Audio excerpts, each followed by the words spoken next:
That's way too creepy. Sorry. Yeah, we'll forget about that. Yeah. Okay. Well, the Colorado Springs Police Department's going to AI with the body cameras, but it's through Axon. So it actually starts doing the report while they're Oh wow. recording the video. I mean, the officer has to go back in and actually look at the report and what was written to make sure it's accurate. Well, that'd be key. That'd be I saw that. as long as they do that. They did an interview with the chief, was it yesterday? I was like, Don't huh, don't it's tell interesting. these I'm not guys sure if I would anything trust it, about but it's new technology and if Say it's they're certified. creepy, but they use it. I probably would trust it, but it probably does save them a lot of time. Even though it's not- Oh, I can guarantee it. Yeah. Well, if you went back and changed it, it'd be great. Okay, 10 o'clock. Are we ready? Welcome to the Board of County Commissioners meeting on January 28th, 2025. Join me in the Pledge of Allegiance. Pledge allegiance to the flag of the United States of America and to the republic which stands one nation under God, indivisible, with liberty and justice for all.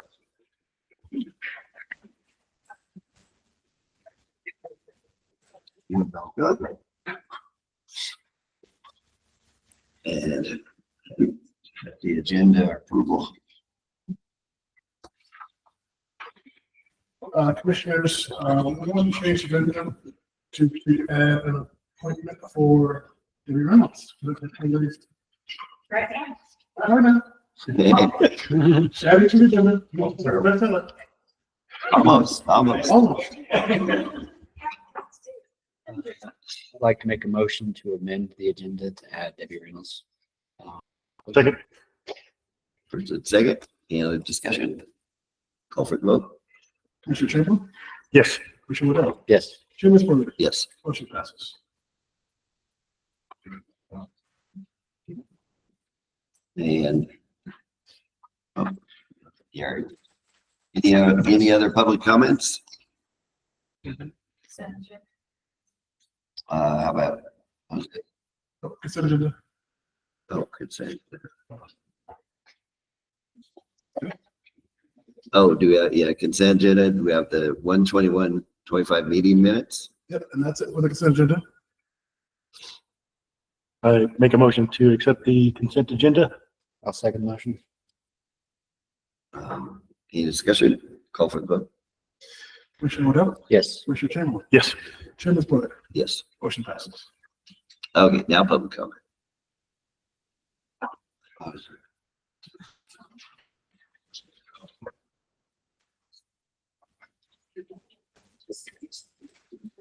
Okay. State your name for the record and your address. Jim Hilliker, 2633 County Road 360. I had an issue last week and a lot of the people in the areas had the same issue. So I'm wondering if there's something we could do to remedy it.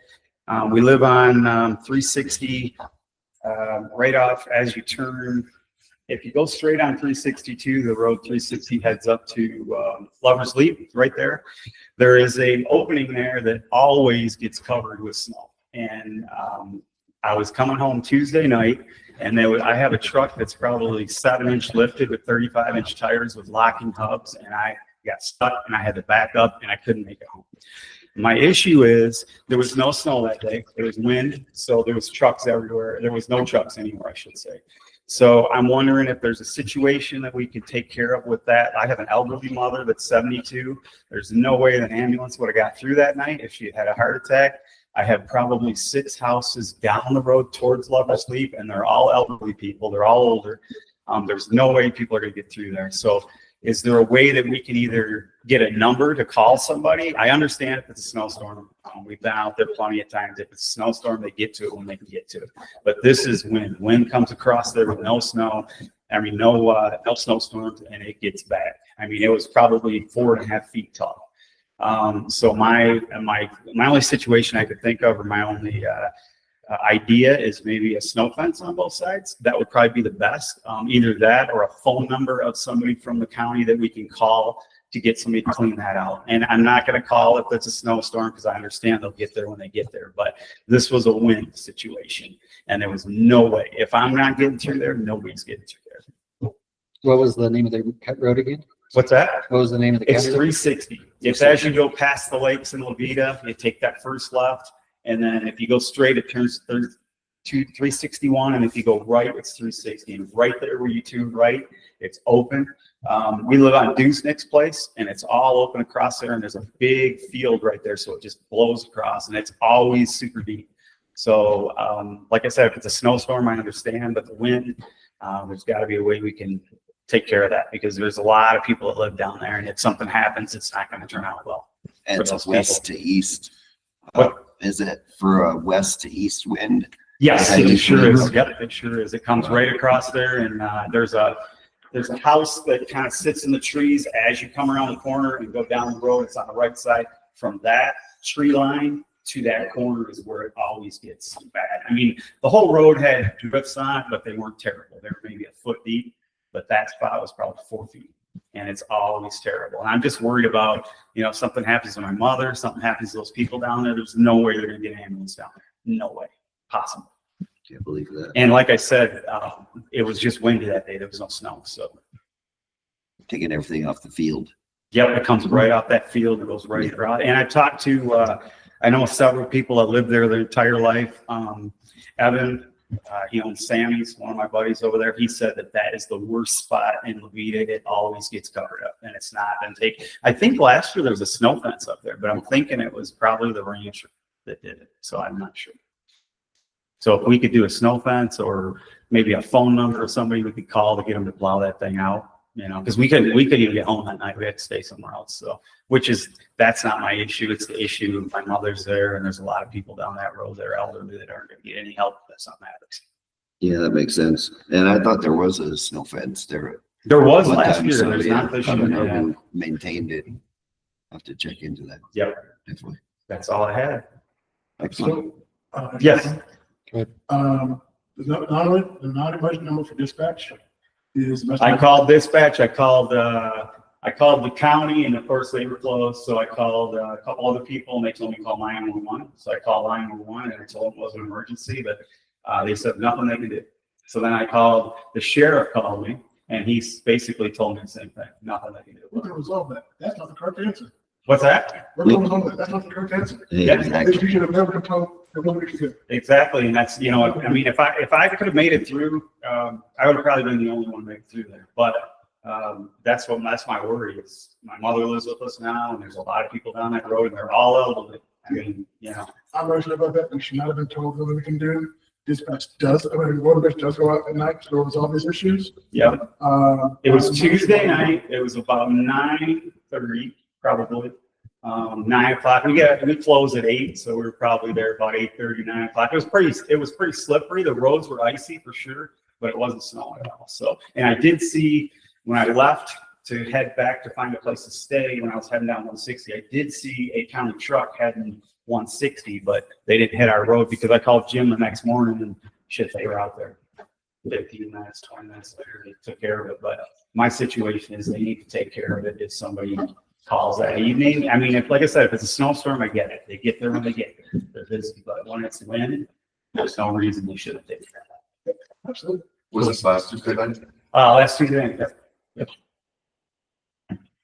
Well, and we know wind here, so that should not be an issue to get Right. a snow fence back up there. Okay, that'd be perfect. Yeah, that would probably help a lot. So Excellent. Well, thank you. thank you guys. I appreciate it. Appreciate it.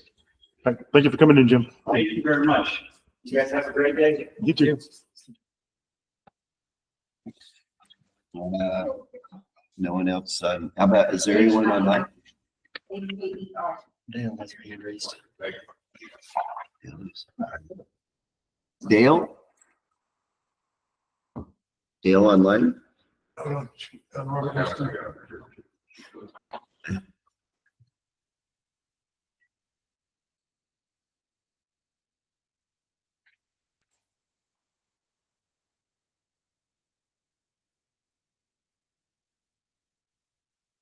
Dale? Dale? There we Oh, are. Okay. there you are. Can you hear me now? All Yep. right. Well, I just have a statement to make about a holiday that occurred yesterday. I will read something to you. In 2005, the United Nations designated January 27th as Holocaust Remembrance Day. The atrocities humans perpetuated against humans are unspeakable and for many unimaginable. They say never forget. I am an American-born Jew.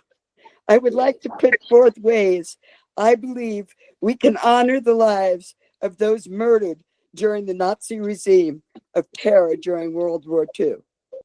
How, one might ask, does one honor those murdered? It is my belief to honor those lives, one must engage in community. To befriend the life in others unconditionally, believing all life is worthy. One must speak out when injustices occur. One must not sit silently on the sidelines, observing, not speaking or acting against injustice is cowardly and immoral. One must serve community with humility and respect for all members of society. One must act by paying attention to leaders' actions and challenging wrongdoing and disrespect against any member of our community, of any community. One must support leadership that is humble, respectful, honest, and transparent. Belonging to community and serving that community is a humbling honor where your own preferences are irrelevant. All life is holy. These are the ways I believe we can always remember. Thank you for your time. Thank you, Dale. Thank you, Yeah, Dan. thank you, Dale. That was good. Okay, anyone else online or in the room?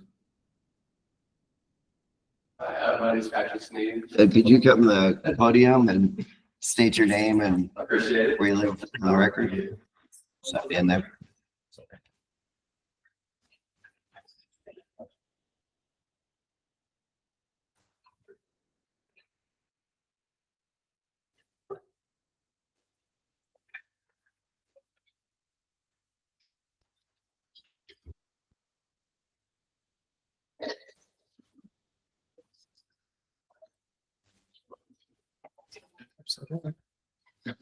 So my name is Patrick Sneed. I'm with the Coalition Against Bigger Trucks. You may have gotten some emails from me over the last couple of days. I promise they're not spam. I'll just talk a lot.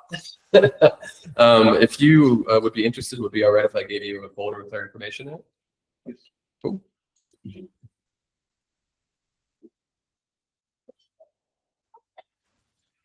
Thank you, guys. Thank you. Appreciate it. Thank you. Does everybody have what it wants on, or who wants one? Not sure. I don't know. We only have a couple names today. So.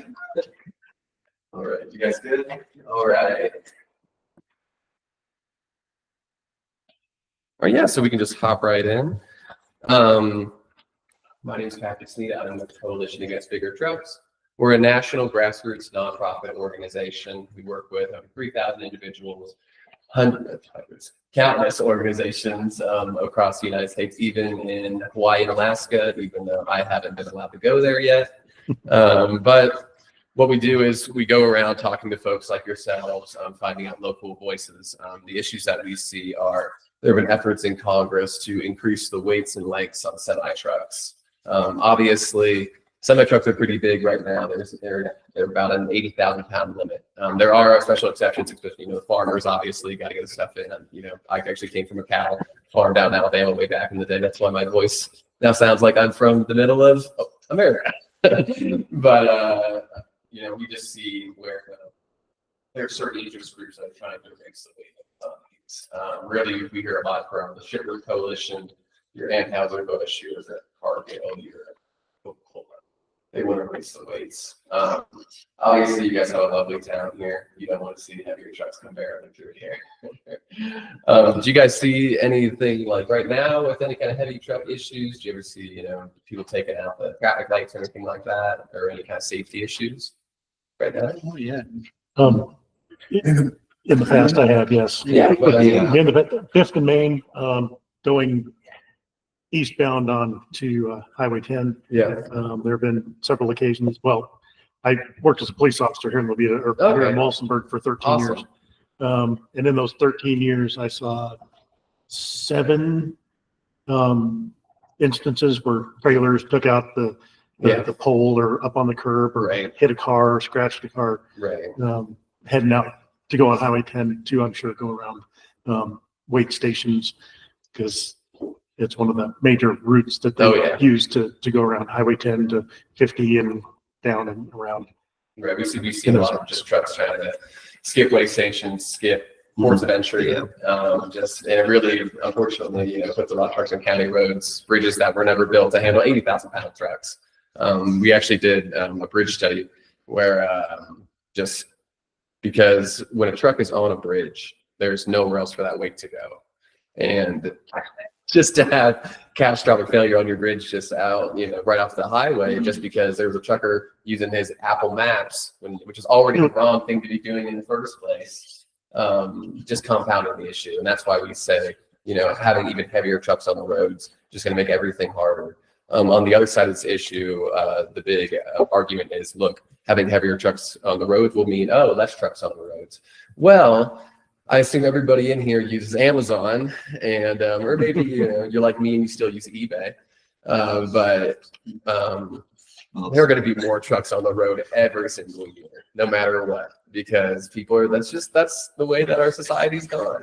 There's nothing wrong with that. We're supported by the truckers. We work a lot with the owner operators of Truckers of America. We work with the Teamsters of America because we have to know. I mean, that's half of it. Heck, as scary it is, being a driver on the road with those truckers, those truck drivers are people too, and they deserve to have their safety taken into account. So I know I'm just kind of spewing stuff at you guys, but just real quick, here's some data that we do have for Colorado. So out of 8,965 bridges, 64% of those are in fair to poor condition, and that's when we see the kind of catastrophic failure of the bridges. But so having 91,000-pound trucks on the road, which is, I gave you in your packets, there are 2 proposals on there. The first one is a pilot project, which would allow, and funny enough, both of these proposals are from the same congressman from South Dakota. I just think that's funny. He's on the warpath. But the first proposal would allow for states to opt in 5 years and then an extra 5 years if they want to. Within the state, you could have a company, say Coca-Cola, would be able to raise their entire fleet from 80,000 pounds to 91,000 pounds. The issue we see with that is at the end of those 5-10 years, you're going to have a whole company with 91,000 pound trucks who's not going to go back to 80,000 pound trucks. And then what do you do then? Are you going to have heavier trucks on the roads? Is that going to put smaller trucking companies out of business? What's that going to do? On the other part of that, the pilot project is they're only looking for 2 things on these. How many fatal crashes these trucks cause when they're heavier, and how many hours these truckers can handle driving heavier trucks. Those are the only 2 things they're looking for. And on the other hand, you have the MOVE Act, which is the other proposal that's in the packet, where this is kind of a hold from COVID. And I always use the case of Georgia, mainly because my family's from Alabama, and I just like to brag on Georgia. But what it is say the governor could say we're in state of emergency. We're running low on soup, we're running low on baby formula. We need to raise the trucks we need to raise all of our truck weights. Doesn't have to prove that anything's going on. The governor could just say we're in state of emergency. Doesn't even have to say how long it's going to be. It can go on indefinitely. That would allow the state to have truck weights raised indefinitely. You could have trucks like they have up in Michigan where its axles going the whole way down, like 120,000 pound trucks. These proposals have been in different forms, but they've come up multiple times in Congress. Nothing's happened in Congress yet because unlike you guys actually here doing something in Congress, they haven't really gotten started. But whenever these things do kind of get rolling in Congress, we do have a lot of bills. Dusty Johnson's name is Congress and very involved. So also in the state of Colorado, from 2012 to 2022, truck crash fatalities went up 84%. In 2022, there were 1,946 crashes. 107 people lost their lives. This is all data from the Federal Motor Carriers Safety Administration. So that's why I'm here today, just to kind of give you guys a brief overview of our mission. It's in our name. We're the Coalition Against Bigger Trucks. Emphasis on the bigger trucks. We are completely fine with the 80,000 pound trucks they have now. The truckers are fine with them. Drivers are mostly fine with them out here. I know you guys have the triples. I grew up in Northeast Ohio, or most of my adult life in Northeast Ohio, so I've seen the triples. I understand what you guys deal with out here. But yeah, that's all I have. I know it's kind of blue in here. I'm stuck behind a train. But yeah, if you guys have any questions for me, or anything like that. Thank you guys. Yeah, I appreciate it. No, this is my first time out here. A lot of information. Yeah, no, I completely understand. It's a lot at once. But yeah, I just relocated out to the West Coast, I guess, if you guys want to call it that. And yeah, this is a beautiful area. And thank you guys for letting me chat with you for 7 minutes. Yeah. Thank you. Of course. Have a great rest of your guys' day. And you guys have a lovely courthouse here. Thank you. Thank you. Thank you.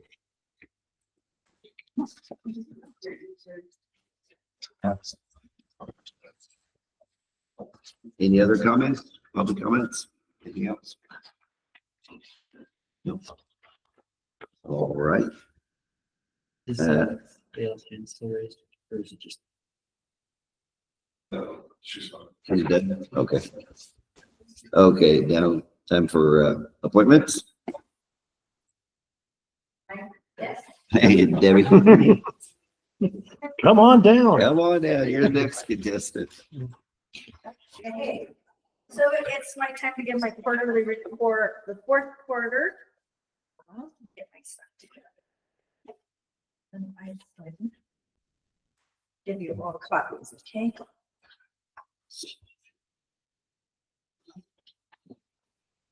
Okay, so here's, Thank you. here we go. Well, that's the one you'll say congratulations. Oh, let me do this. This one has the scribbles.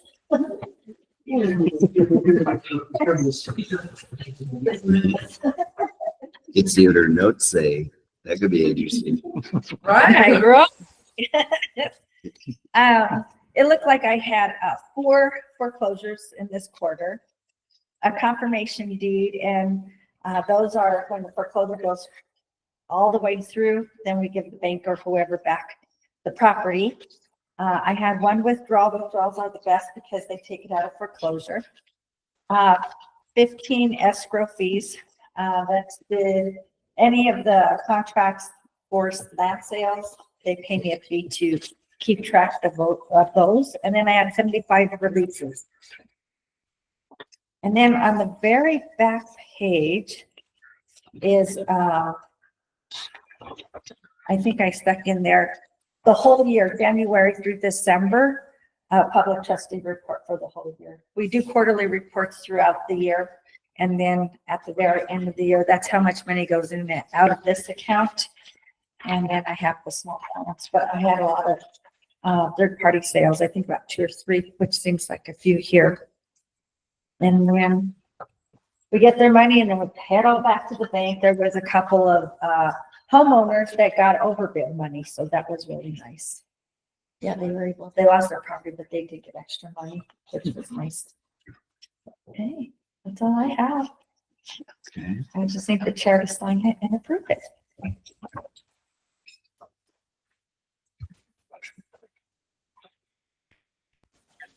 I'll do have a motion. I'll make a motion to approve treasurer's report. Second. Motion and second. Any other discussion? Call for a vote. Commissioner Chamberlain, Yes. Commissioner Royal, Yes. Chairman Bowman, Yes. motion passes. Okay, and then the original, probably you can sign it and then Hannah can just send me a copy of it. Okay. Okay, thank you. Cool. Have a Thank great day. Thank you, Jim. Have a good day. See ya.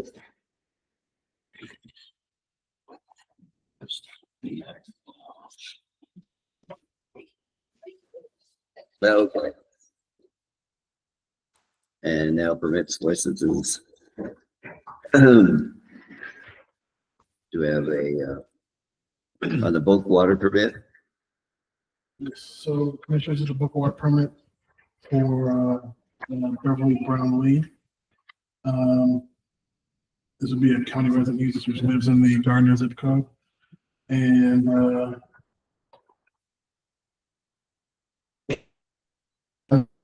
two utility structures. They found no code violations. And the water being requested for residential use.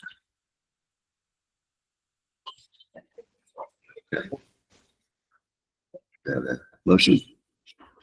Make a motion to accept the bulk water application from Beverly Brownlee. I will second the motion. First and a second. Any other discussion? Yes. I've got a quick question. So it says she's a full-time resident and resident on the property, or does that mean there's just residents on the property? Anyway, full-time resident. Why is the address still in Washington State? So there could be a couple of reasons why. One is that for the reason her property tax bill could still go to Washington State. Two, when the permit refers to someone as a resident, full-time resident, it's a little bit different than it, like you're there all the time, right? So basically like 51% of the time you're there, you'd be classified as full-time resident. Even that's a little bit questionable.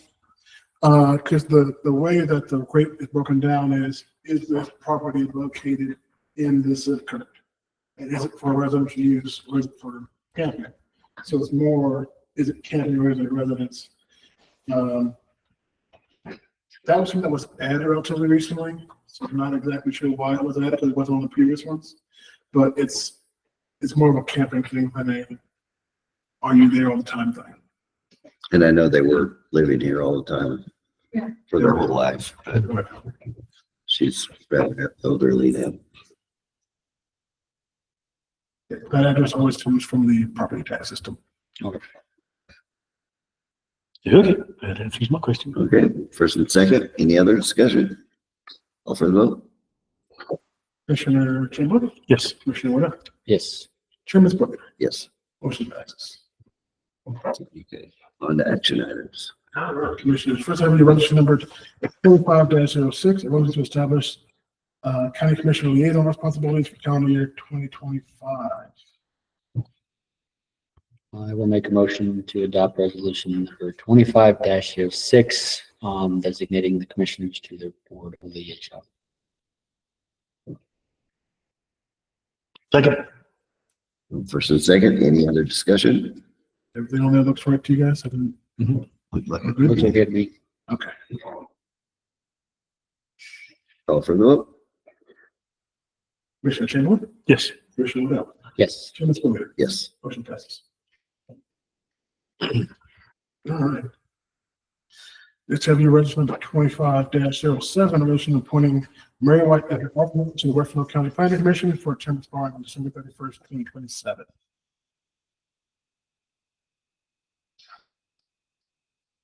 Do we have a motion? Make a motion to accept resolution number 25-07, appointing Mary White as an alternate to the Huerfano County Planning Commission for a term expiring on December 31st, 2027.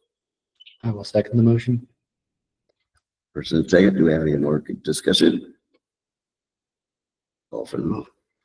Commissioner Wood, Yes. Commissioner Chamberlain, Yes. Chairman Bowman, Yes. motion passes. Next, I have your resolution number 25-08, a resolution adopting a county canine handler compensation policy and related standards. So commissioners, I will state that we do have one canine handler present. If you remember, well, gentlemen were here for this, but at the end of last year, we did a back compensation payout. We do need to go from period of that payout to now to add the compensation laid out in this resolution, which is 4 hours per week of comp time. So it's probably about 16 hours of comp time needs to be added to his bucket, which we'll do once you pass this resolution unless you make any changes. Or tell us not to. Okay. Do we have a motion? I'll make a motion to adopt resolution number 25-08, resolution adopting county canine handler compensation policy and related standards. Second. First and second, any other discussion? You said that's 4 hours comp time. Yes, 4 hours comp time per week. Call for the vote.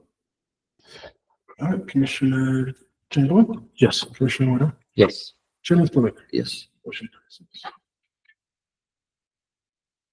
All right, Commissioners. Next, I have here a letter to the U.S. Economic Development Administration. Letting them know that we have had a change in the chair of the Board of County Commissioners, and that the new person that will be signing documents will be Chairman Spillier. Do we have a motion? Yes, I make a motion to accept the letter. CPW. I'll second the motion. First and second, any other discussion or questions? Call for the vote. Commissioner Warner, Yes. Commissioner Chamberlain, Yes. Chairman Spillier. Yes. Motion passes. Commissioners, next I have for you a Carl Parks and Wildlife Impact Assistance Grant application. This quote unquote grant is essentially a payment in lieu of taxes. The assessor's office puts together basically what the land that the state Parks and Wildlife owns in the county, what it would be if it was in private hands, and we submit that to the state for payment every year.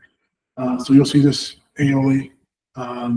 And it's usually always been about this amount, and as property taxes have gone up, it gets basically assessed like it's not owned by the state, and they pay us. So never a ton of money, but always a little bit helps.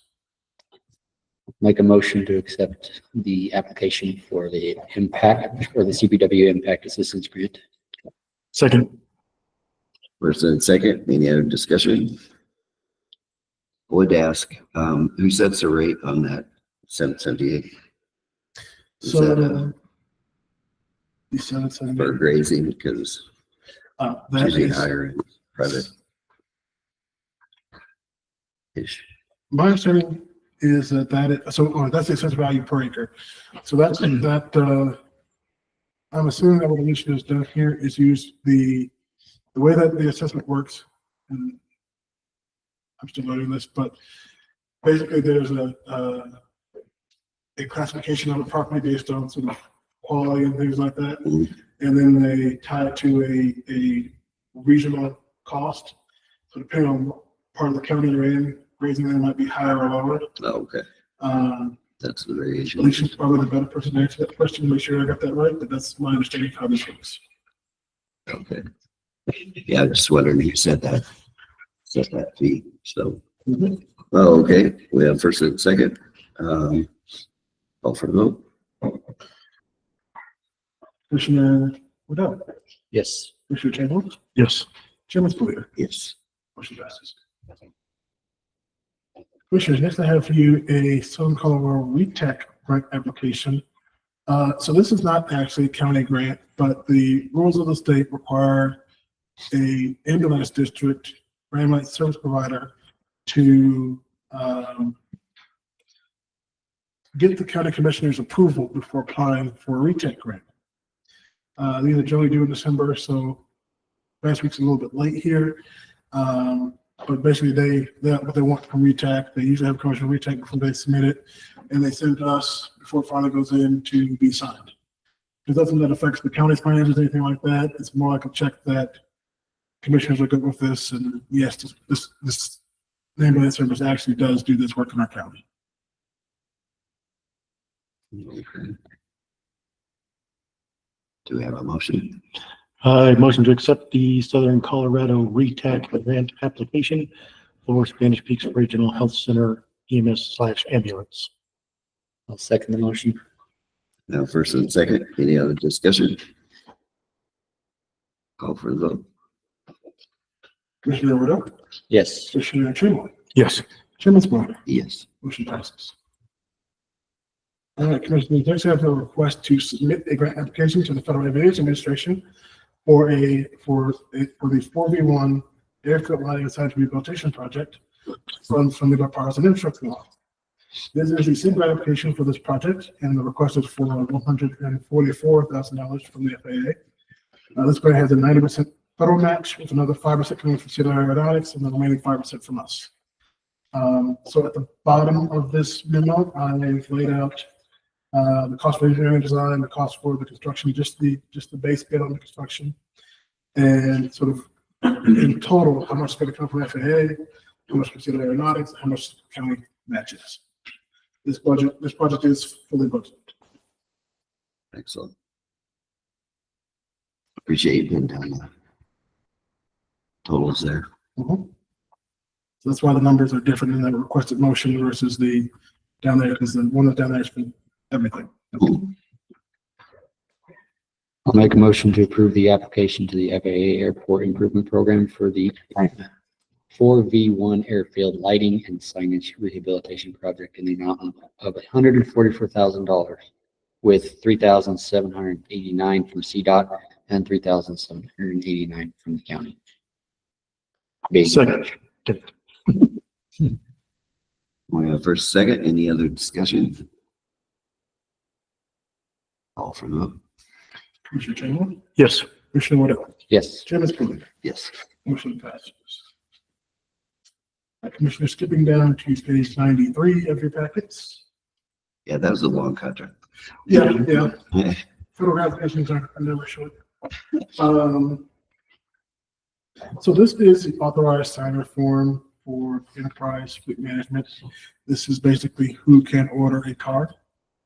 The first time we did this was 2021, and it was myself, Dustin, and Melvin Bounds on the here's people who could sign for a vehicle to actually place an order. They advised us basically that that the most places don't put their elected officials on there because then it slows things down sometimes. I've never really been comfortable with that, so what I've presented to you here is Carl Mitchell and myself as the signers. Basically, if the board is okay with something and it's time for me to get it in, I can sign it, but generally speaking, the chair or the vice chair signs the thing. Much the sign, you're actually just signing a quote saying that they can order it, but it also makes sure that anything that gets ordered goes through the board. Okay. Which it has always in the past, but So it's good to be safe. just yeah, exactly. Do I have a motion? Make a motion to accept the enterprise fleet management authorized signer document for Huerfano County. I'll second the motion. First and second, any other discussion? Call for the vote. Commissioner Rodo, Yes. Commissioner Chamberlain, Yes. Chairman Sparrow, Yes. motion passes.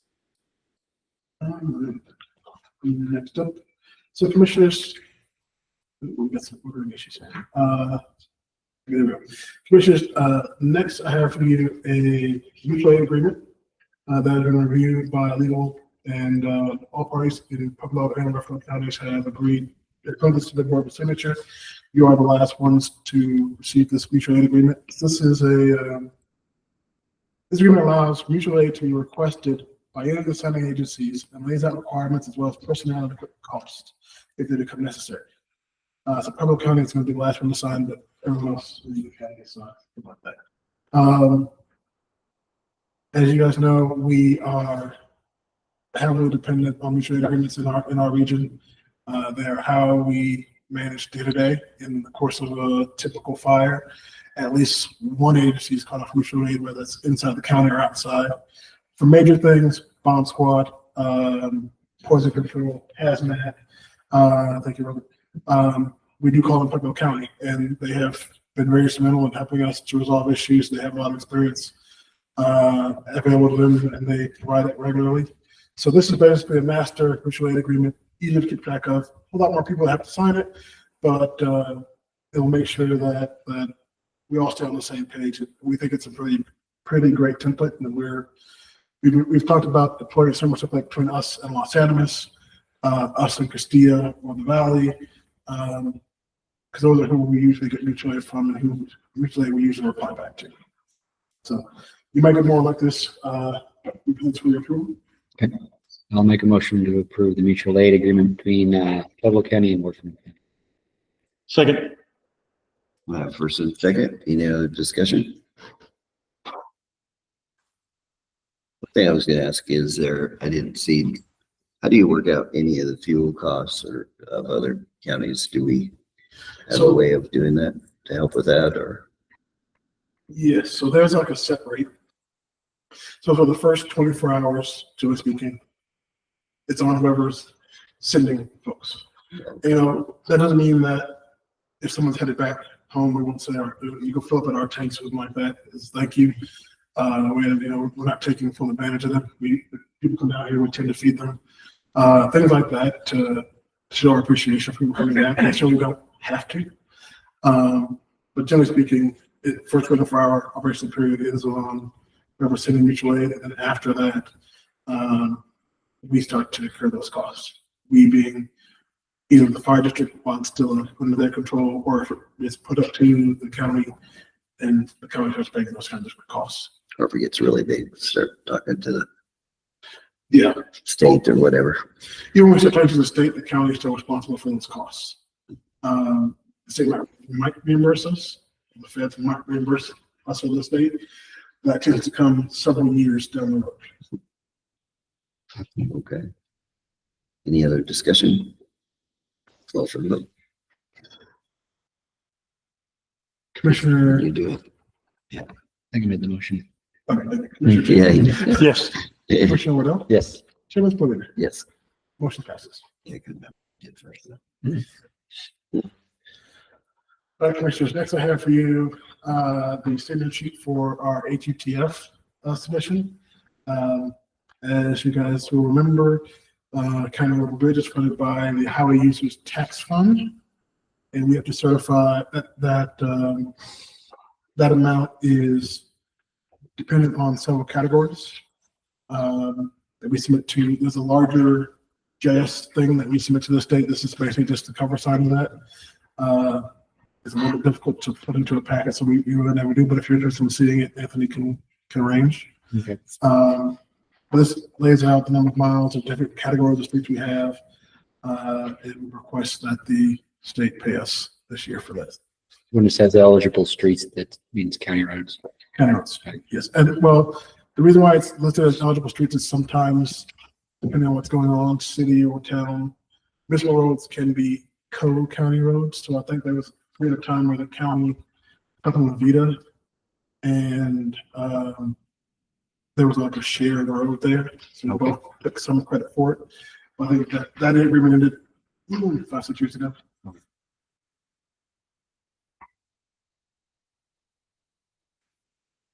Okay, do you have a motion? Make the motion to accept the Colorado Department of Transportation signature sheet for HUTF funds. I'll second the motion. First and second, do we have any other discussion? Call for the vote. Commissioner Waddell, Yes. Commissioner Chamberlain, Yes. Chairman Spillier. Yes. Motion passes. All right, Commissioner, next I have a New Year January 2025 vendor run. We need to work on turning these things. When they go in, there's also only just the cover page. It was only a prepay. It doesn't have anything else. I don't believe Oh, yes, so. one. I think it just has the breakdown of what line is paid out of, because it's not the actual vendor line, it's just a prepaid. So do you know what was prepaid? Yeah, like to have a little more detail. I can check. A lot more detail.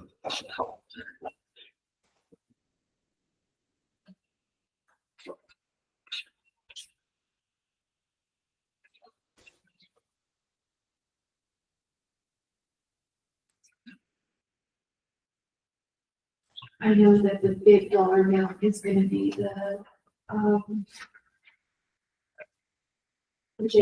JRL. Yeah, yeah. So that's Building it. partner. Look, that was gonna be one of the big ones. Okay.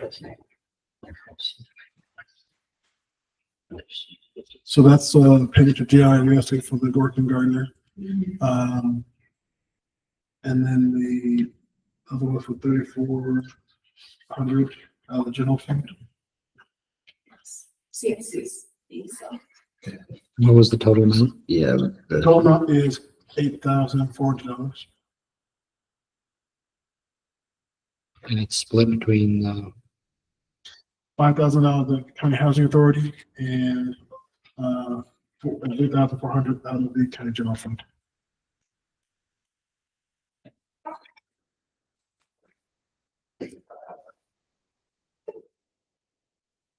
Yeah, that sheet is confusing. Yes.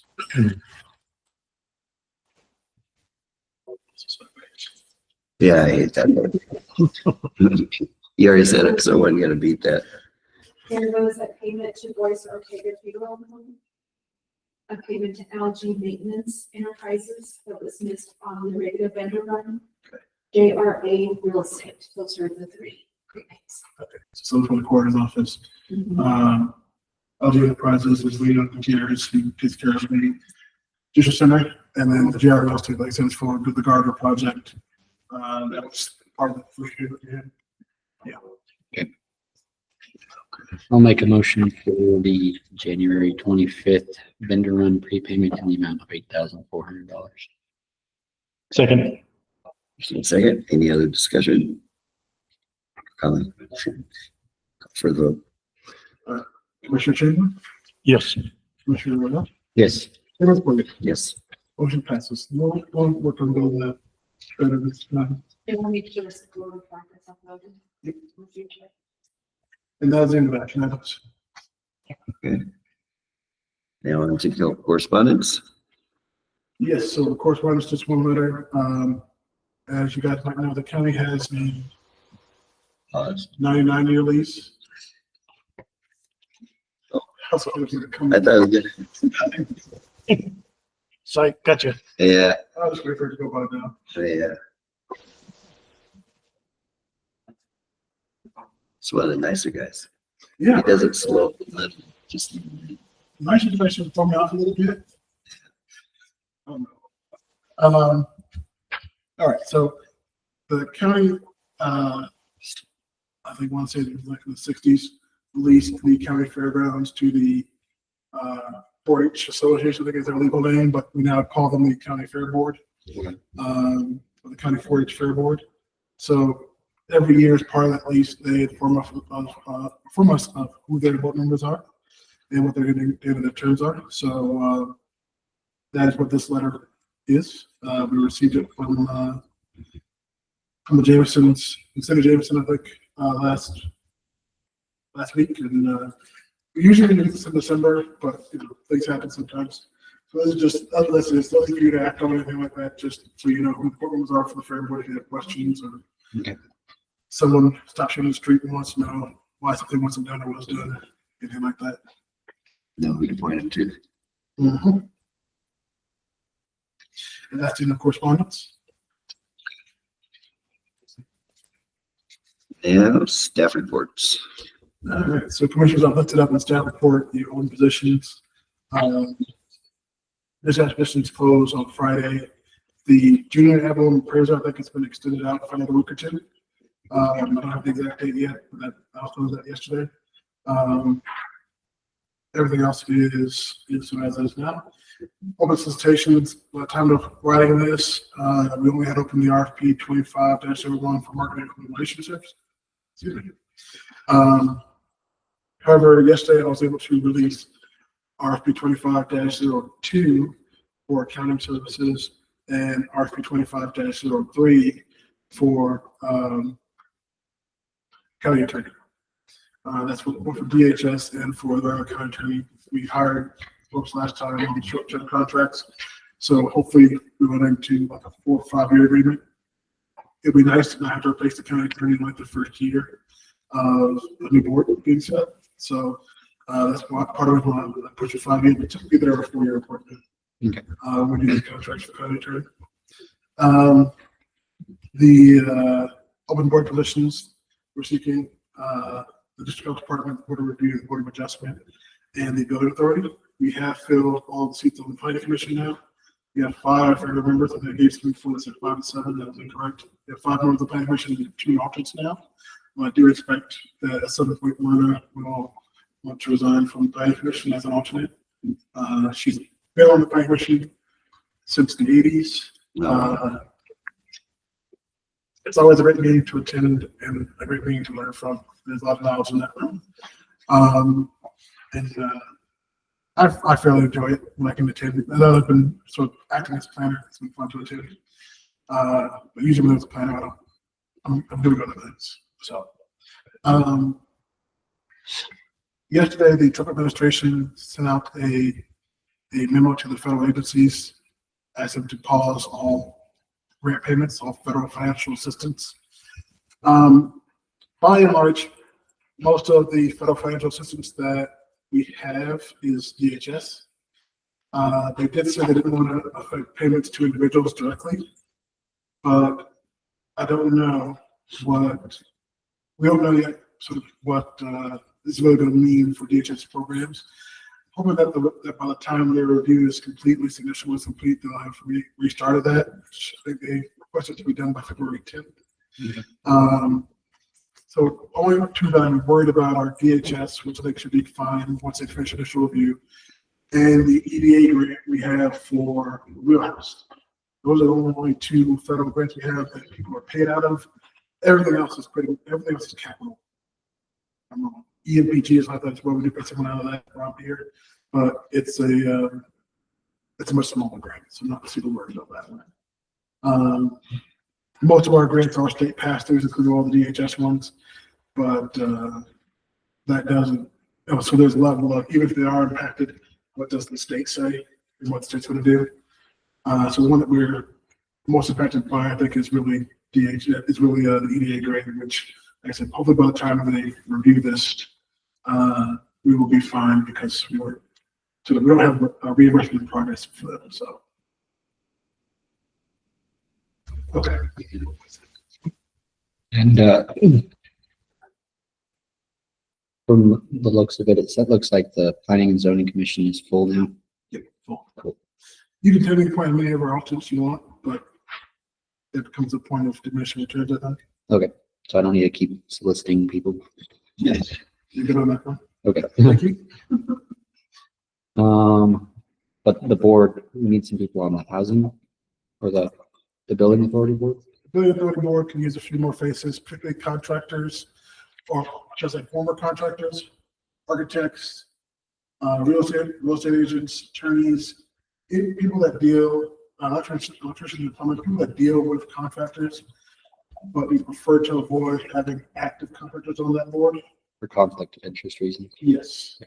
The board of review similarly has sort of similar people we want on that board, but Okay. the goal there is people that are knowledgeable of building.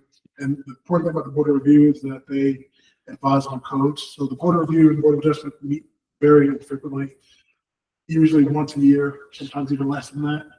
But they are very important boards because generally speaking, appeals go to them and then straight to the courts. So yeah.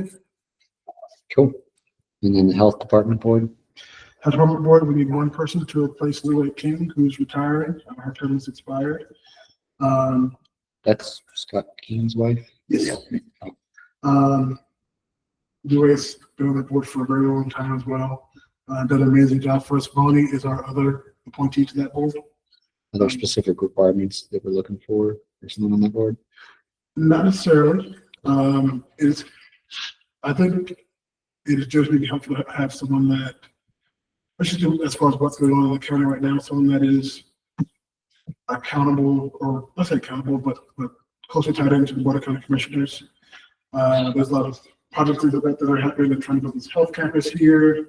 Not last go around, but 2021, the last time we sort of had a conversation about splitting the health department. Los Angeles, at one point in time, would like to, well, they said they would like to have a county commissioner from each county on that board of health to sort of watch the money more closely and watch the money more closely.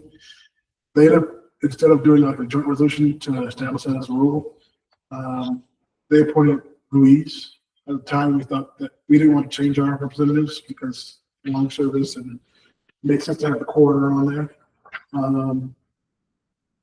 So there has been a little bit of a, there's always been a little stuff about that with this board. But just speaking, one of that our public health is always better. Nurses, doctors, et cetera, are always helpful. People that are tied into the community and really health needs, always helpful. But in this particular situation, you might want someone that has some financial activity as well.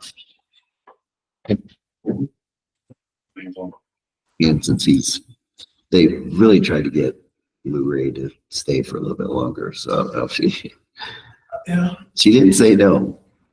She said she didn't want to stay on until, I want to say the end of March, Oh, at which point she's planning to go enjoy life a little bit more. okay. I didn't hear her say that, but everybody's hoping for hope.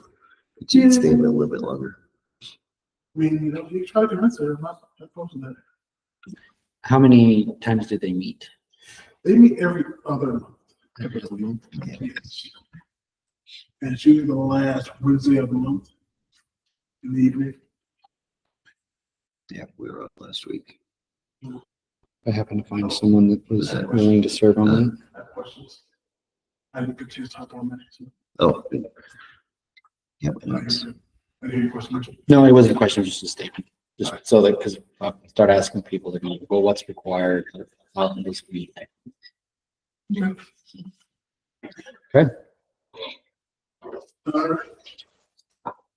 right. I guess we should adjourn.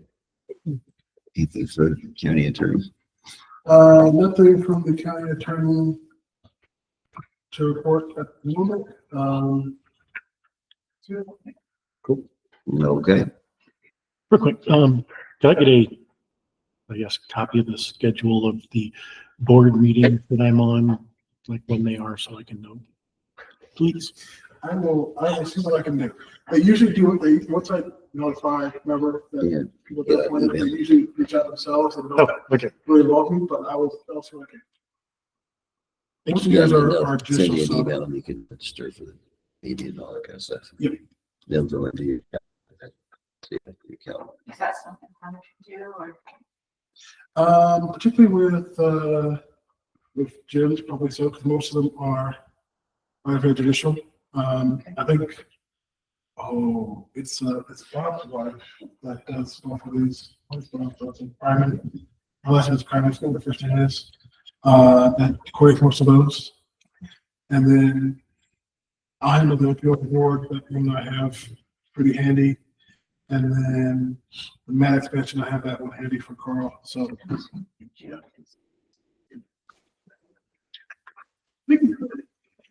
Brad logging in is the TPR con stuff. Yeah, so you're all set up on yours, Richard. And then Howard Legends, Robert, he will handle that one. For Jim. Oh, okay. Well, what about the, And I sent you everything for the ag to get on that one. I got the ag one. The aging. board. That's Ron from Mansell Samaritan. That would meet like quarterly or even last week from that. Board of.